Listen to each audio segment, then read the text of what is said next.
Mga kaigsuonan, maayong adlaw sa inyong tanan.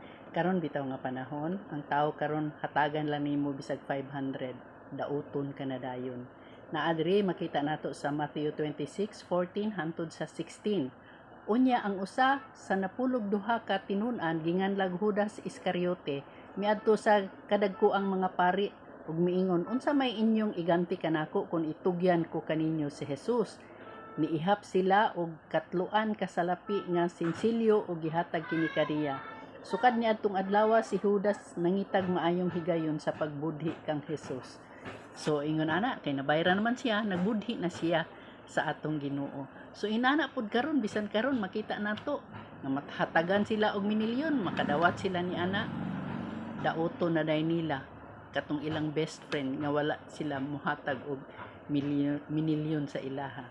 So dili ta mo salig bisan pag amigo nato na sila tungod kay ang atong kasing-kasing mabudhion kaayo. Wa ta kabalo sa ilang mga kasing-kasing.